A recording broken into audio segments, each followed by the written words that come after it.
Hey, good evening, everyone. Welcome to this week's episode of Paranormal Lens presented by Jotnick's Paranormal. I am Jamie Widener. I will be your host for the evening. I will say I'll be your host with the most. Yep. Uh, and Chad, Chad is over here. Apparently, I have the most of nothing, the most of babble. Uh, Chad is the co-host with the most, so equal parts that way. Mr. Thomas, how are you, sir? I'm Good evening. good. How are you?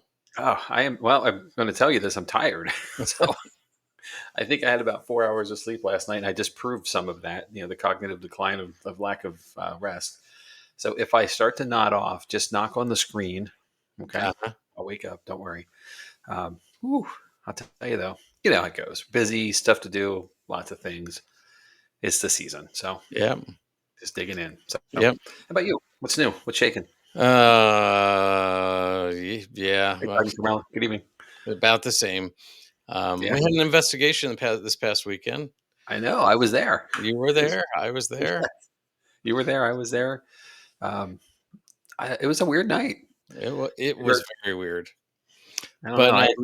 But I don't recall having an evening as I'll say odd, not odd in the bad way, but just we had some really good guests. We were really intrigued and interested in the process with a mix of having been there, done that, and never done before. Mhm. So yeah, that is a power nap. You're right, Todd and Carmela. I'll tell you, I felt like a nap. That's for sure, and it wasn't consecutive. I want to make that clear too. Uh, oof, just one of those nights. Yep.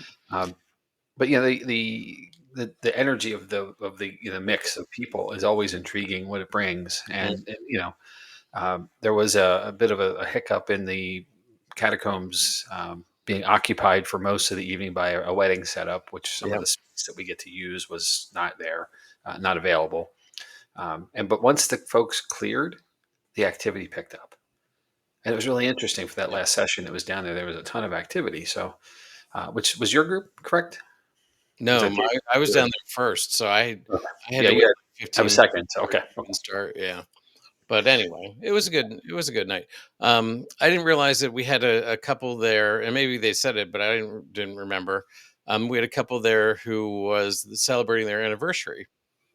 Oh, I didn't catch that. Oh my Yeah, gosh. and Oh, because they were posting pictures afterwards then of okay. what they'd done for their anniversary, and now we're Facebook friends, and they had a really good time and enjoyed it, and we're glad that we could entertain them, and they could learn things, and All so right, cool. All hey right. Kyle. Hey, Kyle. Good evening. Oh, that's neat. I did not realize that. That's really well. I mean, we all make choices what we do with our anniversaries, right? And Mhm. most guys forget them and get in trouble. But forgetting is a choice, right? That is So, correct. yeah, sadly, bad choice. Um, this is why you always, always, always have a comfortable couch, just in case.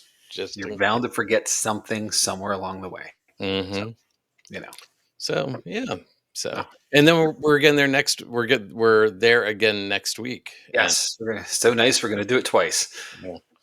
So, Well, this is the special event we've been talking about coming up with our spectacular event with Daryl Marston from Ghost Hunters and Ron and Lourdes with the Staticom project and mhm, lots maybe a few other sneak in special stuff happening. So we'll talk more next week, of course. Especially because we have Daryl coming in to join us on that episode. But a recap and a review of what we experienced that night. But, some new faces and new energies in the room. It's gonna be pretty mhm, exciting. So, and some old faces too, for that matter. mhm. So, yeah, some folks who've been there and done that. So, Yeah, I'm looking forward to seeing a bunch of people next weekend. So, yeah, me too. Me very much so. And again, I'm wrapping myself in bubble wrap every day just in case. No injuries, no accidents, no breaks. Um, the last time we had a big fun event, I didn't make it. So, it's just playing the odds. So, all right, yeah. Well, speaking of odd things, right? Heather. No, no, no. Heather, you said it first, just for the record. Oh my gosh. We I'm love gonna you, tell you, Heather. I'm So, gonna tell you something, Chad. I am having trouble reading this font. all I'm right. It says my that. anniversary and all dates are always about the paranormal. No, Normally, it's even with both of you. I think we may have celebrated a special event with you guys before. Yes, I Yep. agree. So, Which it's an honor, of course, to do so. Okay. so yeah. A lot of buzz and excitement about this event coming up. Yeah. Yep. T minus 4 days. That's right. And counting. So, so anyway, Yeah. Well, again, speaking of odd things, we have a bit of an oddity to talk about tonight. We are going to take a trip almost around the world, literally, to the Arabian Peninsula and to the country of Yemen.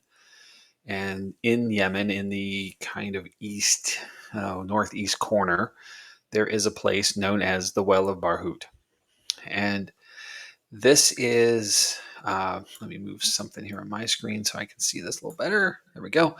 All right. So, what it is, and what I need to do now is move you guys over here. There we go. All right. So, we'll figure this stuff out eventually. Although I just lost my script. So, hang on a second. Technical difficulties. Please stand by. while you're working on that, Bert says it's a very deep subject.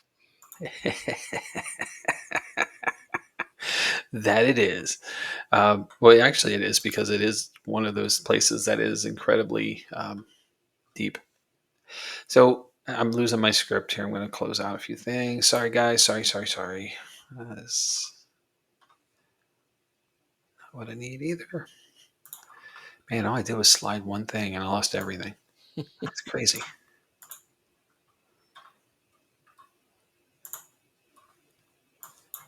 Huh. Well, the the gist here, and as I try to catch up to my thoughts and such, is in the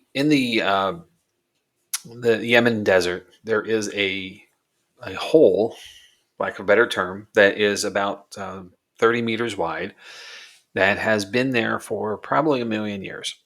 And it has always had, as long as there has been population and civilization in the area, it has always had a mystique or an aura about it because it has been believed to be cursed. It is believed to be haunted.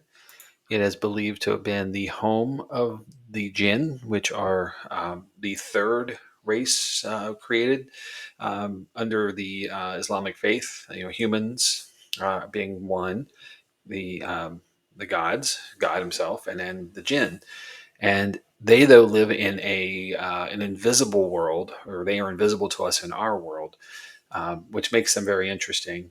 And the we did an episode back in season one. I want to say it was probably maybe 20 or 25 episodes in. So it's available. I know it's available on our streaming service stuff. Uh, Episode 29. 29. Oh my gosh. Way to go.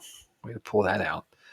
Um, with that, though, the well is believed to be one of two things. One is the home of the jinn, a home for the jinn, or to have been created as a prison for the jinn.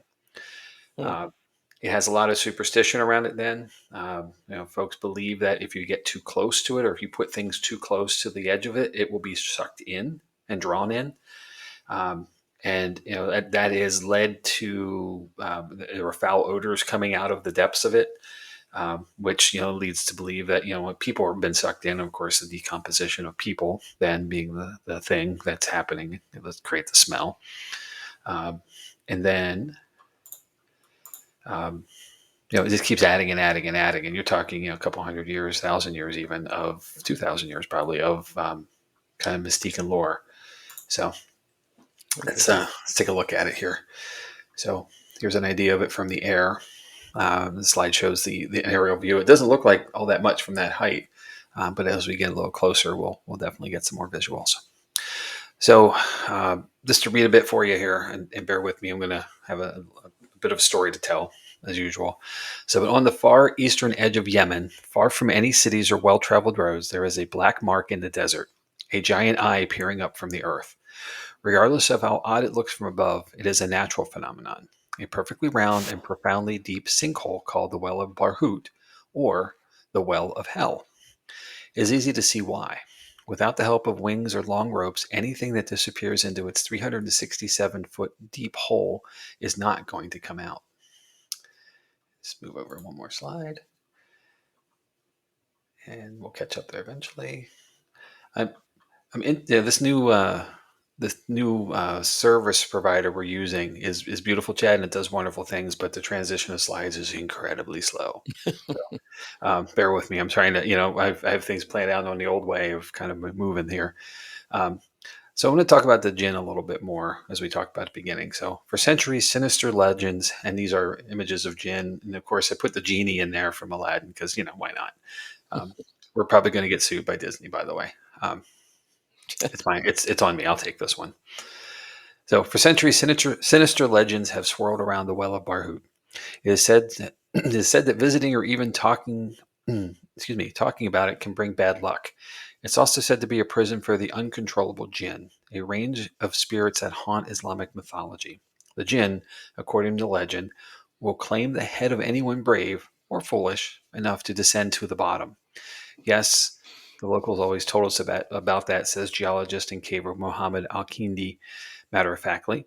They also mention wild animals. They mention strange sounds or people screaming below. They mention that the air there is really bad, so much so that you will not be able to breathe. But despite all those warnings, Al Kindi says he didn't feel any trace of fear before he recently became the first person to descend into the bottom and to come back up. His head remains attached to his body as well. That's So, good. yeah, it'd be weird getting a story from him otherwise. So here's some imagery of his descent. Uh, so on a hot, clear September day, Akindi and 6 other members of the Omani Caves Exploration Team, or OSET for short, parked their four wheelers, yards from the cave's open maw. After an hour and a half of setup, Alkindi, who had twice tried to make the descent before, was the first of 5 team members to rappel in. The setup was actually quite easy, he says, because it's just a single drop. The rope doesn't touch the rock face at all. As soon as I went down the first 30 meters or 100 feet, I could start seeing the details of the cave and its formations. I would be able to see if it had wild animals, crocodiles specifically, he added with a laugh. One local had suggested he might find them down there. Crocodiles in the desert. Yeah, you never know. It was a very happy moment just going down, enjoying the scene. That is, until he reached the end of his rope, which was about 50 feet before the cave floor. Oh no. Luckily, I had a walkie talkie with me, he says, and he called for help for a longer rope to be set down. So he made it to the bottom. Actually, there was a concern more sinister than reptiles and spirits when Al-Kindi finally reached the bottom. Unexploded ordnance. Since 2014, Yemen has been in the midst of a bloody civil war, and Al-Kindi explains pilots sometimes drop bombs into caves since people seek shelter inside. So that got me worried a bit, he says. Apart from that, it was a very enjoyable moment. And the idea of him being at the bottom here is pretty cool. That's just such a neat picture. Hmm. In total, the team spent around 4 to 5 hours exploring the bottom of the sinkhole. There are loads of beautiful cave deposits, says Alkindi, including stalagmites, stalactites, and even cave pearls, formed the same way stalagmites do, except in the presence of flowing water, gleaming beneath underground waterfalls. It also has its own kind of ecosystem, said Alkindi, with toads, snakes, beetles, birds, and lizards. For Alkindi, the whole experience was quite spectacular. The goal of the expedition was to make the first documented study of the sinkhole, but dispelling the dark air that's hung around the geological formation came with the territory. There's long been rumors of terrible odor rising from the depths of the well, for example. Alkindi says that most of the cave smells fine, except for certain areas, and that's only because there are some birds that died and fell down into the floor, and obviously, as they decompose, they smell bad. The snakes they saw are also normal feature in sinkholes. Once they work their way down, there's a smorgasbord that falls from above, and few or no predators to keep their numbers down. I kind of visualize this to be like that scene in Raiders of the Lost Ark when Indy goes down into the thing and the pit, and all the snakes. And snakes, why's it got to be snakes? Uh-huh. Um, you know, um, something like that. While the opening at the top of the sinkhole was about 98 feet across, the cave widens to 380 feet at its base. The 367-foot deep cave passes through 2 layers of rock, Alkindi says. The top layer, about 200 feet thick, is porous and permeable, allowing water to filter down to a second, less permeable level. at which point it flows into the cave, creating four 150-foot waterfalls. Wow. Yeah, that's pretty cool. You can imagine that.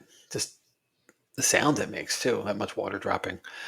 So, for millennia, this water is said to have been poisonous. Even the Prophet Muhammad knew better than to mess with it.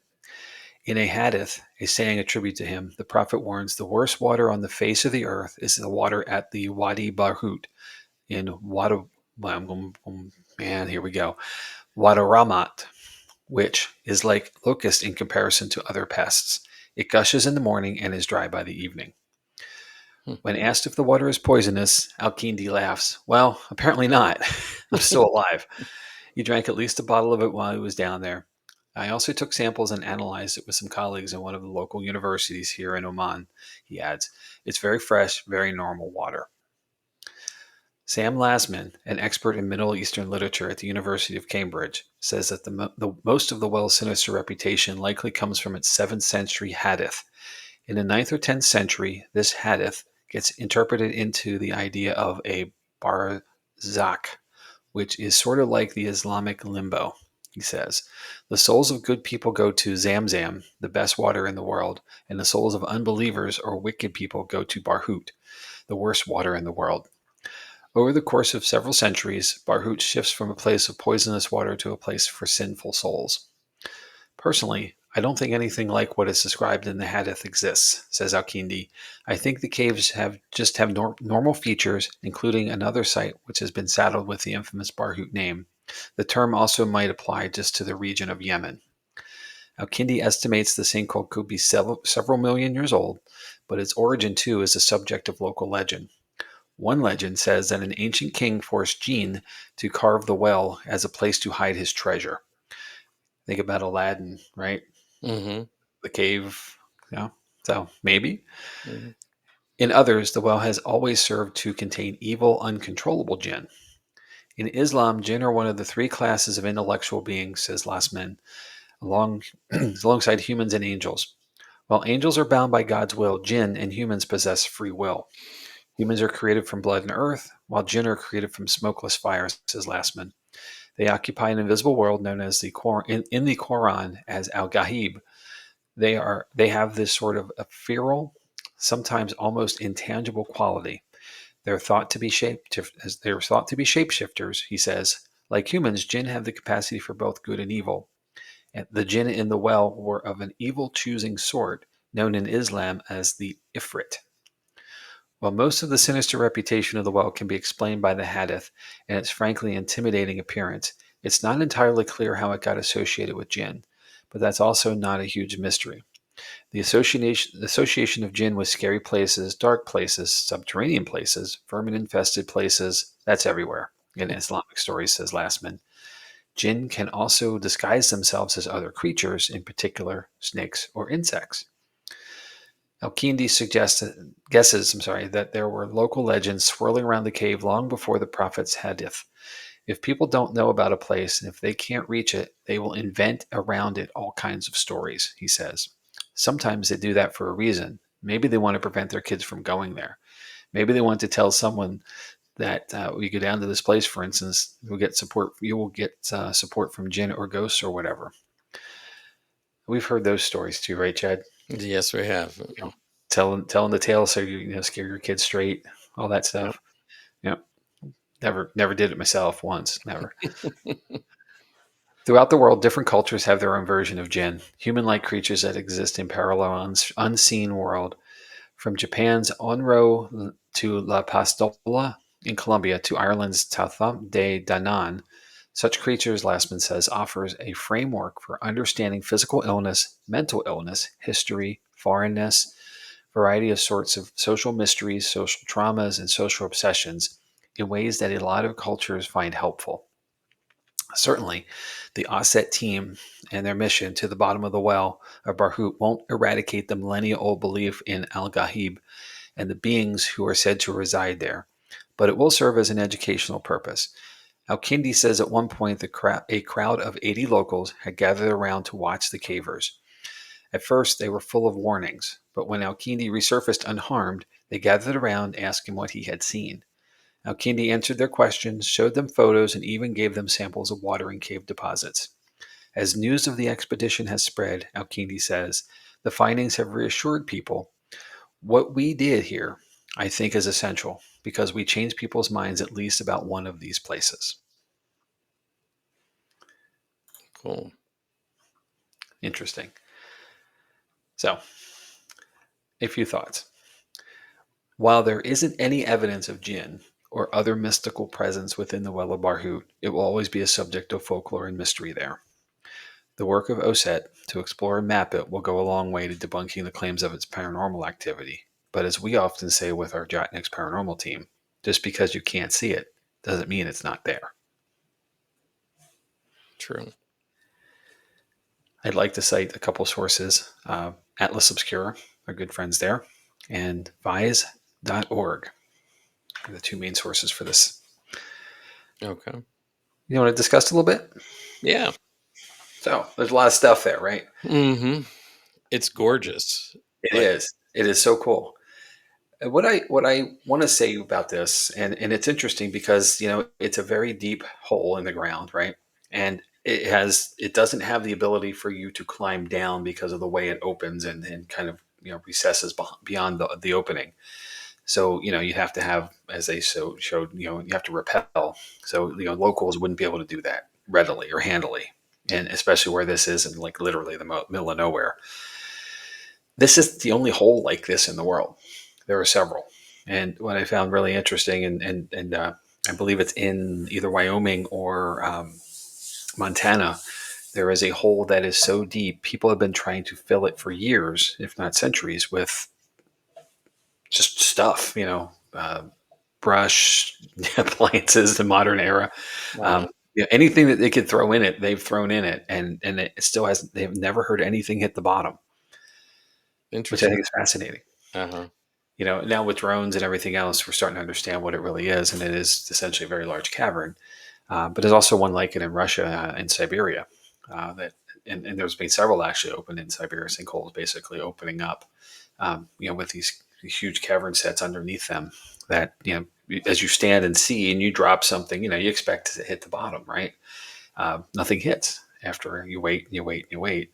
And there's some physics involved in this. Like you can tell, like the time something drops, how long it is, and how far. I'm not smart enough to do that math. But when you don't hear it hit the bottom, you have no method of doing the calculation at all. So Right. you think it's like a bottomless pit. Um, and that's where mystery and mystique grow from these kind of places. Because we can't physically see it, therefore it must be something unique. Right. It's definitely I mean, like you said, it's got its own biosphere basically. It's you know, it's it's got its own water source. It's got it doesn't get a lot of light, but it looks like there's definitely enough light to get plants growing, and Yep. um it's just it's really cool. I mean, I wish it's one of those places you could just go visit. Um but you don't want to turn it into a tourist thing because then it would Yep. be destroyed. But yeah. Well, it's only a matter of time, I think, until somebody says road trip, right? Um, it is. It literally is. First of all, Yemen's a dangerous place. Right. There has literally been civil war for 10 years and longer than that. With different factions fighting for control and dominance and all that. Yeah. There is not a part of the country that's been untouched.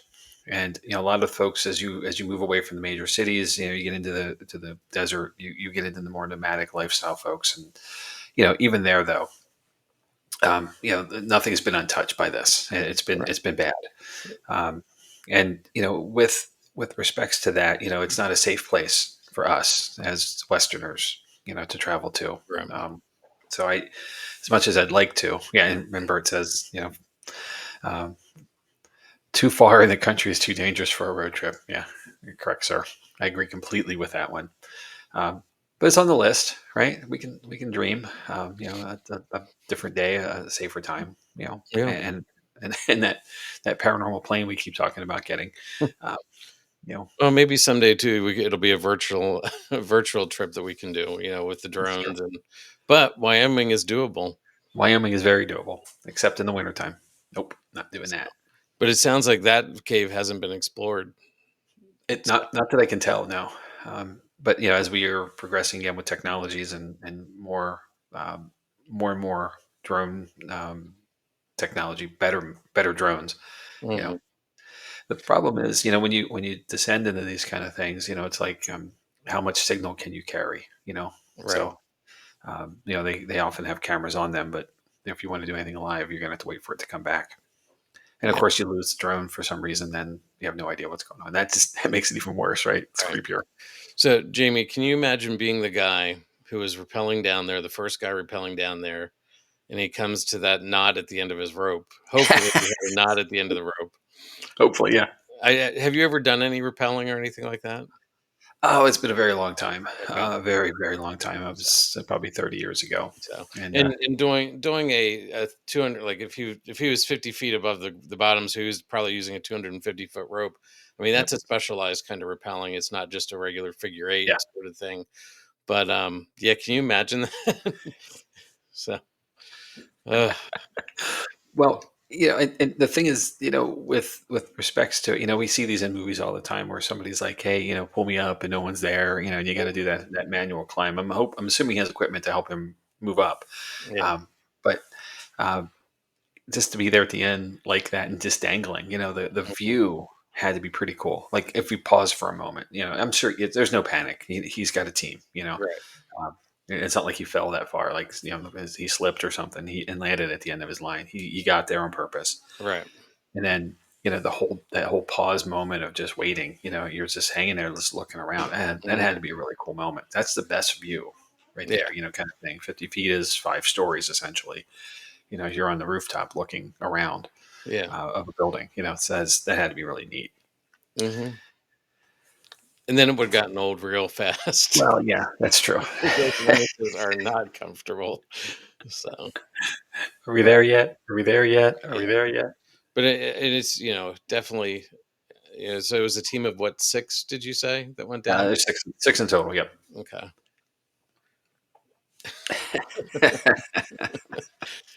Bert says Well, that's you better hook my butt to a winch kind of repelling.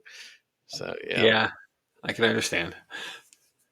So I mean, I think it would be an amazing experience, and like you said, they sort of debunked the paranormal, but in that situation, do we really think it was paranormal to begin with? Well, Yeah.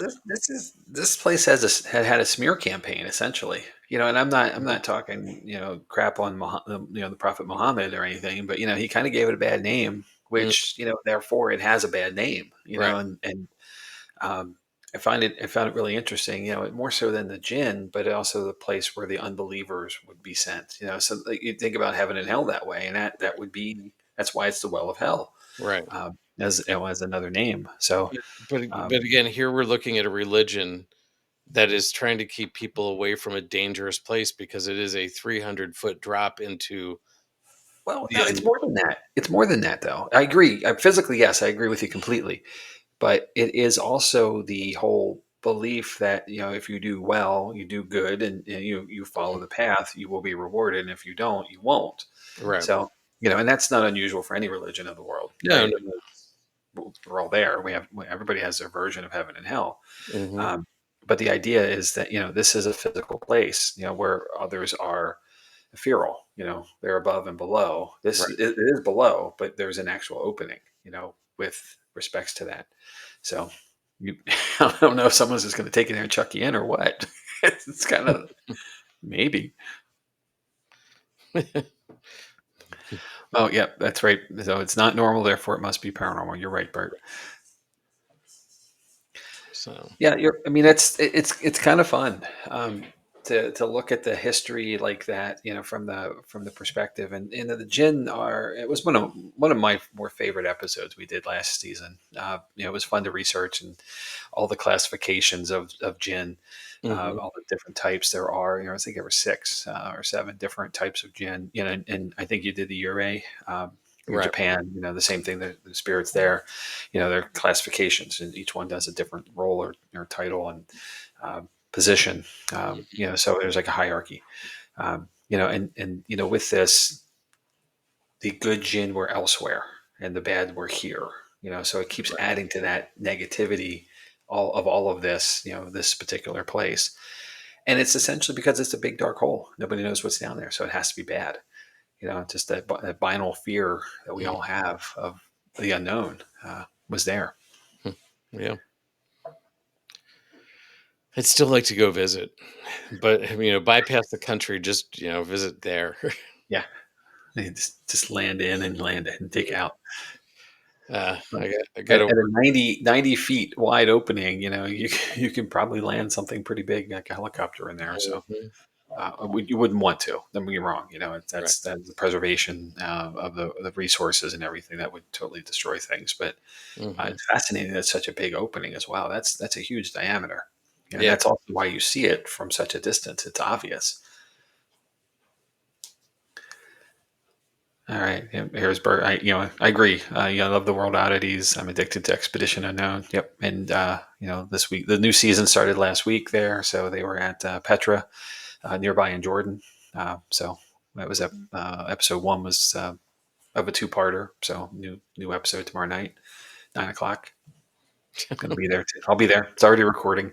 At the record. So Not that we're yeah, promoting them or anything, but I want to say this. I completely agree with Bert. And then one of the things, when I was young, what I wanted to do was go into archaeology because of places like this and because of opportunities like this, the unknown, the unexplored, the places no one's been before, the unique things of the world. And there aren't many left. The right. world has gotten smaller and smaller and smaller, and technologies have advanced so much that we don't always need to have boots on the ground anymore. LiDAR scanning, Yeah. um, over Central and South America have opened up so much stuff that's under the jungle, that was there in many of the lost civilizations that have passed on. Did We're did you finding things every day. did you It's really see? cool. There was a report, I believe, in the last week of a new discovery that is changing our understanding of the whole South American um, social structure. I Like have not. So they're I'm busy apparently. Sorry. Do no, tell. no, I don't remember all the details, but it was cities and roads, and like it wasn't a small civilization. It was a Oh, sure. large civilization, and again, here we go again. Something that's just been overgrown by a jungle. Yeah. Uh, and Well, not the too Earth long ago, is there was a secondary road found to Machu Picchu that was never known to be there before because of LiDAR scanning. And there's only one path kind of thing before, which is the main way in. And that's why it was unexplored or undiscovered for so long. But now, with technology, we found there's more than, and there should be more than one way to get there, if right. at all possible. It would make sense.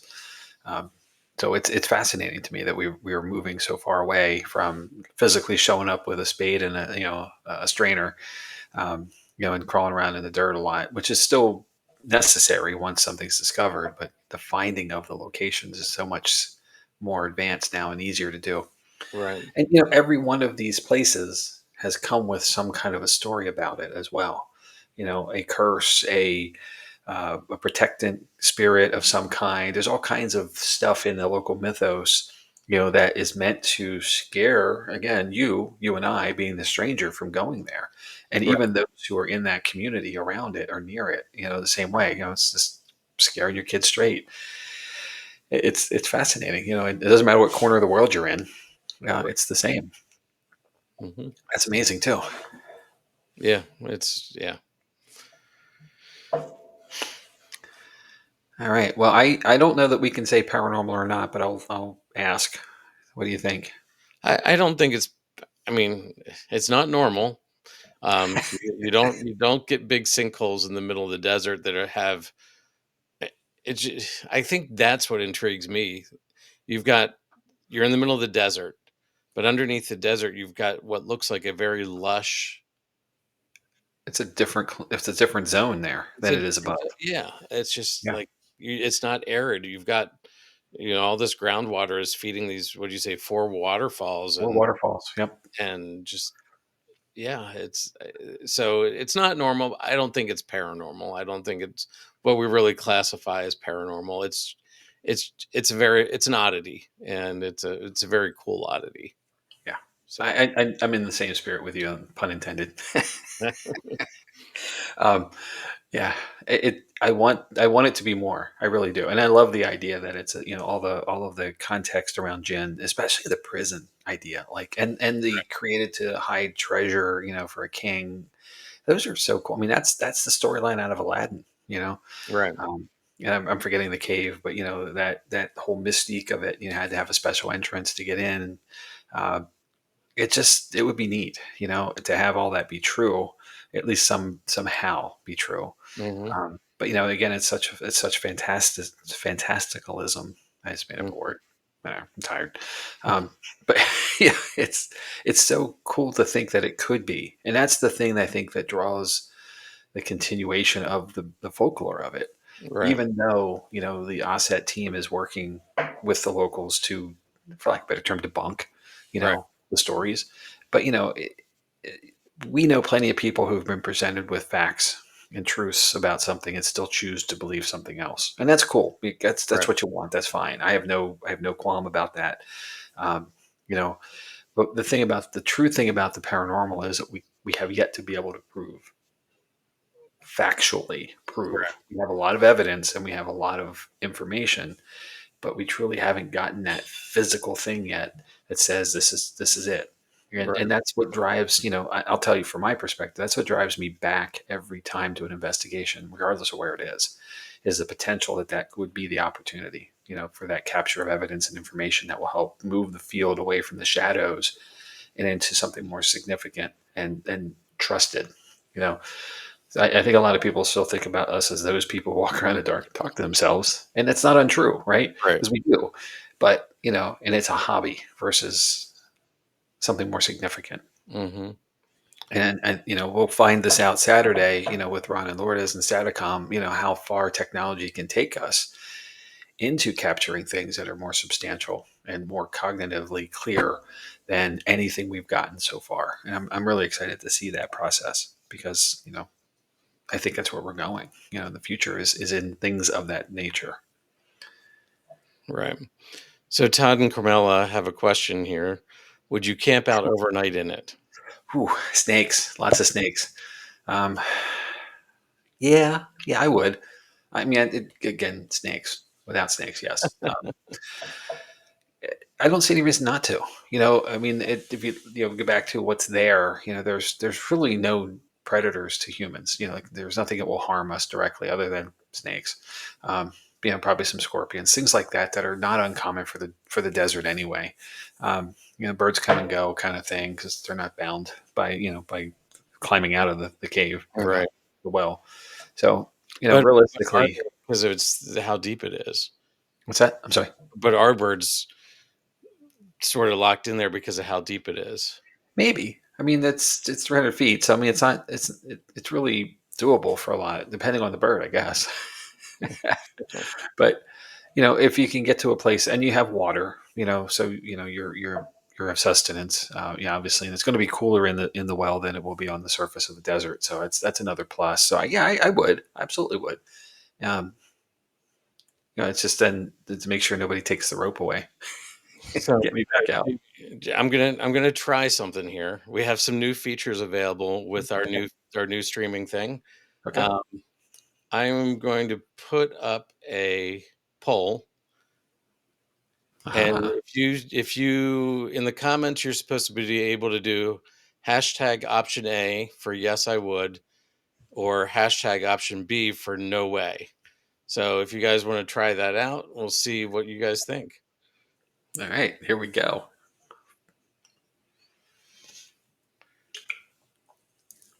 So. I'm not guaranteeing it's going to work, but we're going to give it a shot. Um, anyway, Right. while we're looking at that, wasn't there Yeah, a Brendan Fraser movie where they went to the center of the earth, Journey to the Center of the Earth? there was. Oh, Bert, you and I are old. Don't Chad, you too. We're old enough to remember Land of the Lost, right? Uh huh. TV show back in the '70s with the Slee Stacks and all that stuff. Yeah, there's a vote. Thanks, Todd, Carmela. So that's a yes as well. All And right. look at So that, we're updating. Yeah. now we need a camp out night, right? So um, on top of everything else, um, there's been a few things, whether it be movies, production movies or TV shows through the years about getting to the center of the earth and finding another ecosystem, another, whole thing. Like dinosaurs still exist, all kinds of stuff. Mhm. Technically, the Matrix movies are getting to the center of the earth as well. True. Where the last remnants of the human race are, that are in the Matrix are safe and protected, but still being, hunted by the machine things, whatever they are.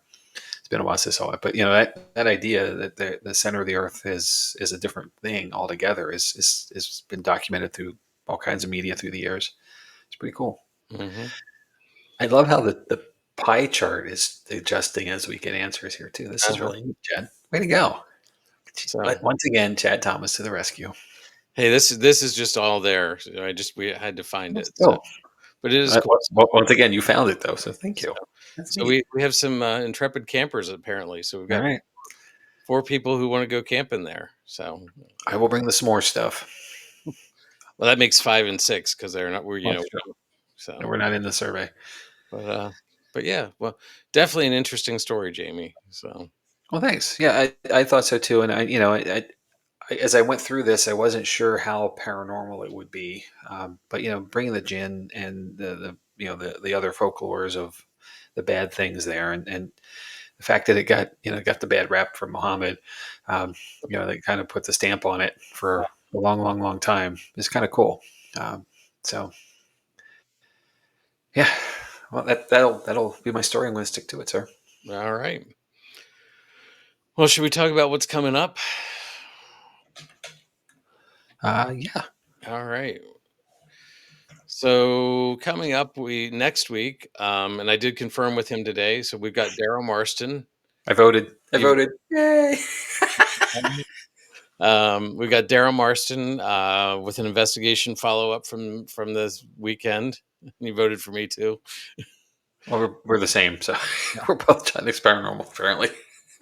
Um,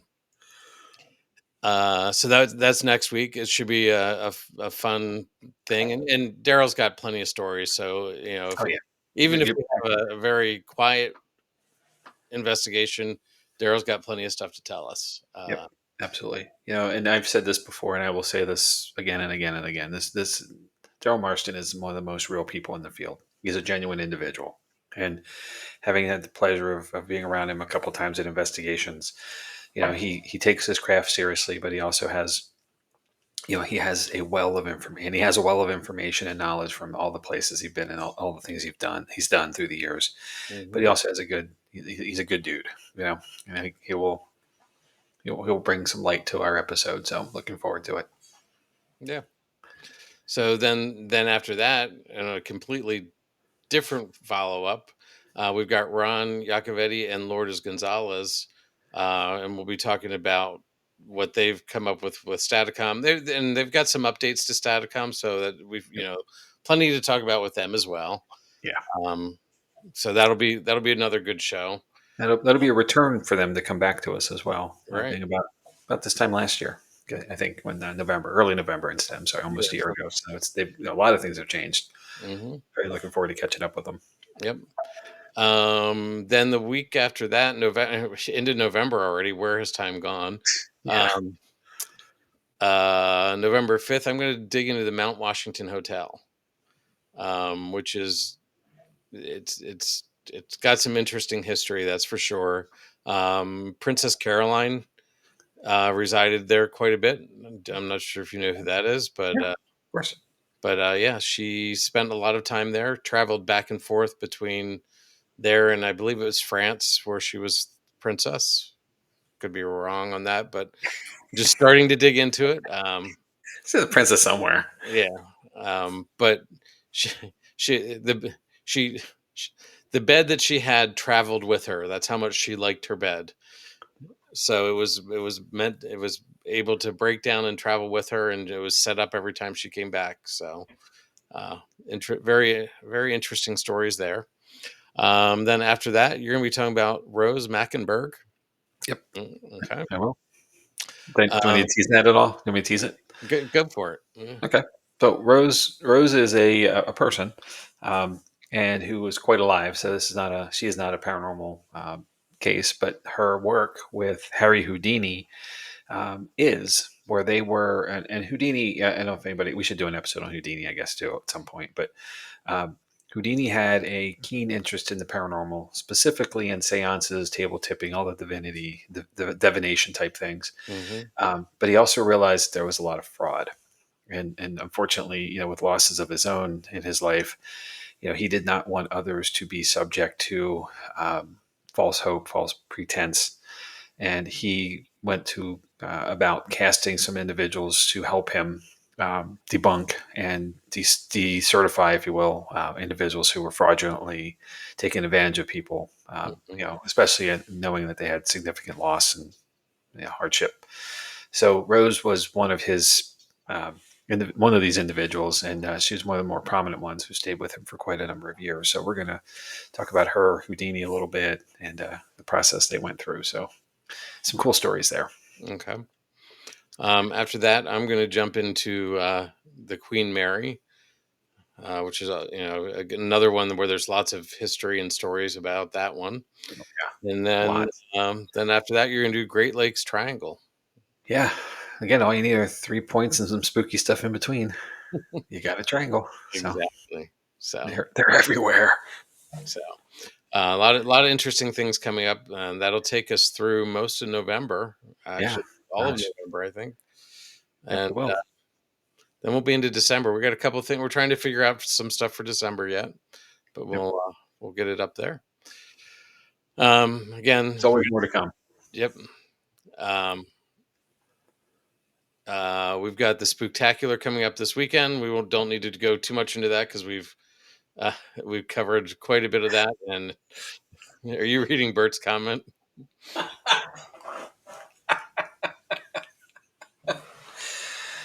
No, no, no, it's not.